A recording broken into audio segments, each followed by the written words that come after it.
چلیے بات کرتے ہیں اس دلچسپ دنیا کی جہاں آرٹ اور ڈیزائن ہر جگہ موجود ہیں۔ ان عمارتوں سے لے کر جن کے پاس سے ہم روز گزرتے ہیں، ہمارے فونز کی ایپس تک، یہ ہماری زندگیوں کا حصہ تو ہیں، لیکن کیا ہم واقعی ان کے درمیان جو گہرا فرق ہے اسے سمجھتے ہیں؟ یہ سوال تھوڑا سوچنے پر مجبور کرتا ہے نا؟ بھلا ایک ہزاروں سال پرانی غار کی پینٹنگ اور آج کا جدید اسمارٹ فون، ان دونوں میں آخر کیا چیز ایک جیسی ہو سکتی ہے؟ آئیے اس راز سے پردہ اٹھاتے ہیں۔ اور اس کا جواب حیرت کی بات ہے، بہت سیدھا سا ہے۔ دونوں ہی انسانوں کے درمیان رابطے کی بنیادی شکلیں ہیں۔ یہ ایک ایسی بصری زبان کے ذریعے کہانیاں سناتے ہیں، اپنے خیالات کا اظہار کرتے ہیں اور پیغامات پہنچاتے ہیں جو سب سمجھتے ہیں۔ یہی تو آرٹ اور ڈیزائن کی اصل طاقت ہے۔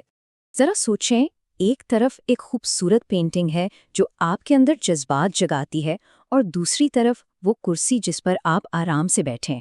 دونوں ہی تخلیقی کام ہے، لیکن ایک کا مقصد اپنے آپ کو ایکسپریس کرنا ہے اور دوسرے کا مقصد ایک مسئلہ حل کرنا ہے۔ تو چلیے اب اس کی تہہ تک جاتے ہیں اور سمجھتے ہیں کہ آرٹ اور ڈیزائن کے درمیان وہ بنیادی فرق آخر ہے کیا جو ان دونوں کو اتنا الگ اور منفرد بناتا ہے۔ دیکھیں، آرٹ اصل میں انسانی روح کی زبان ہے۔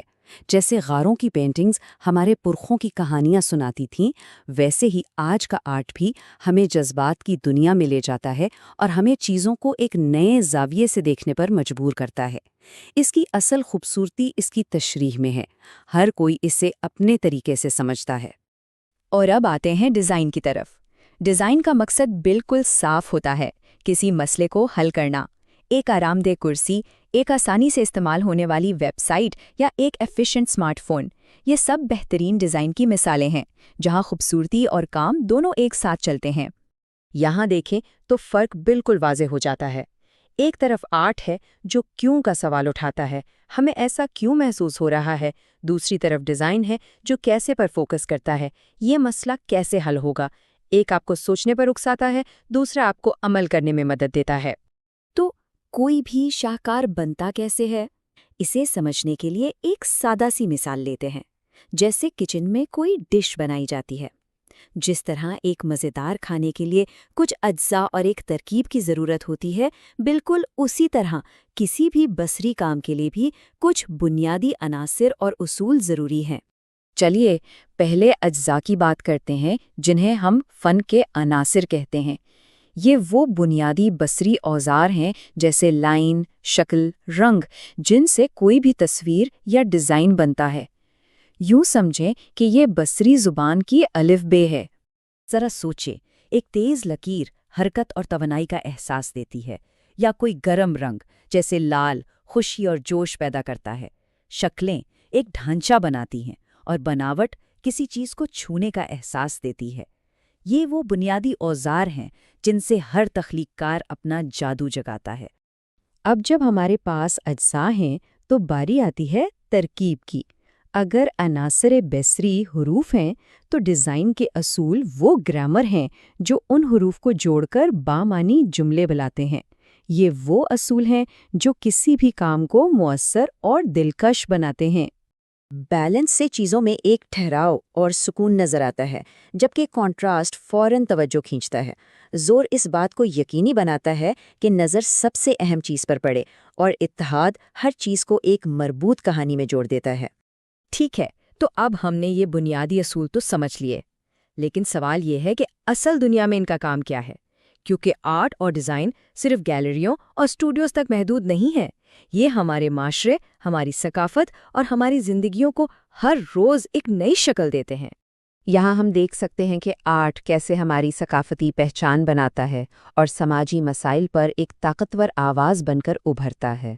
دوسری طرف ڈیزائن تو آج کے دور میں جدت کی روح ہے۔ ایک کامیاب کاروبار یا ایک مقبول ایپ کے پیچھے ہمیشہ ایک بہترین ڈیزائن ہوتا ہے۔ اور ہاں، اگر آپ تخلیقی فیلڈ میں دلچسپی رکھتے ہیں تو مواقع ہی مواقع ہیں۔ ایک طرف روایتی آرٹسٹ ہیں جو پینٹ اور کینوس سے جادو کرتے ہیں، اور دوسری طرف آج کے ڈیجیٹل دور کے یو آئی یو ایکس اور گیم ڈیزائنرز ہیں جو ہمارے ڈیجیٹل تجربات کو شکل دیتے ہیں۔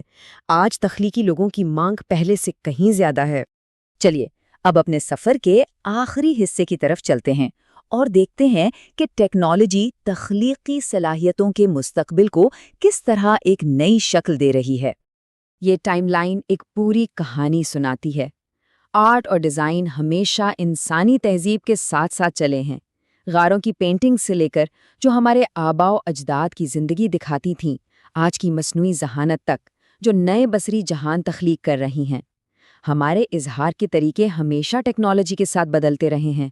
یہ بات سمجھنا بہت ضروری ہے کہ AI اور VR جیسی ٹیکنالوجیز تخلیق کاروں کی جگہ نہیں لے رہے، بلکہ یہ تو انہیں نئے اور طاقتور اوزار دے رہی ہیں۔